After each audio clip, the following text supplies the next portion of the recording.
concealed blade in combat, you must always try to cause bleeding damage. It is true that one can attack the nerves, but it is better to attack the blood vessels because the experienced warrior always considers a bleeding injury. If you are faced with an experienced warrior and you cause a bleeding injury, he will think about that bleeding injury. He will think, I am bleeding from this blood vessel. I have 15 minutes before blood loss will make me too weak to fight. And that is a minor blood vessel. A major blood vessel and an experienced fighter will retreat. So bleeding injuries cause retreat. Except in the case of fools.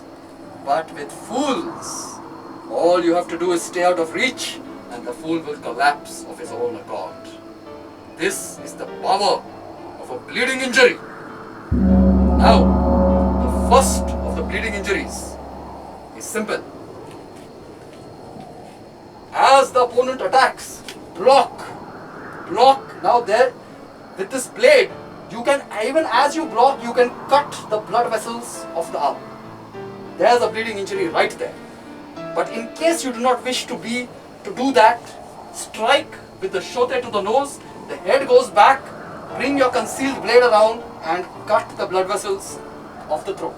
Cut the blood vessels of the throat where you can feel the pulse. There are major blood vessels over there. Now, I must point out one thing. When you cut the blood vessels of the throat, do not stand in front.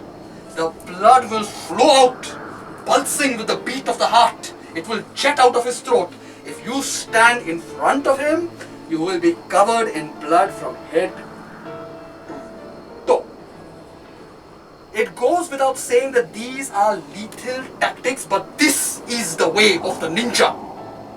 However, I will also discuss a non-lethal attack.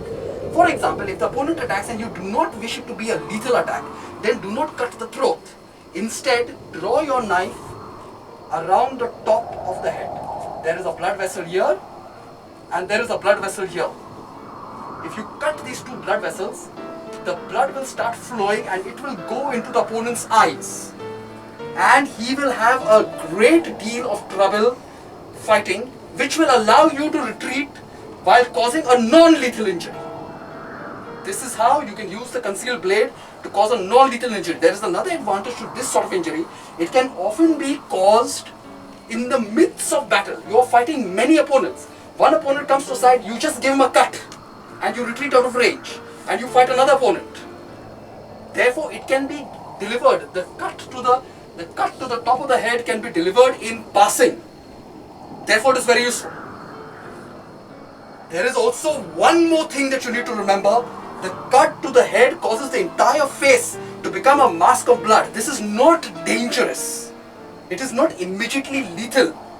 But it has a very bad effect on the opponent's companions. If you are being attacked by many people and you deliver this cut, and the opponent and this particular enemy's face becomes a mask of blood, his allies will be demoralized.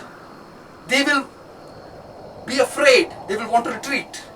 Therefore, this attack, while being non-lethal, is a very good tactical attack. Remember it well, my students.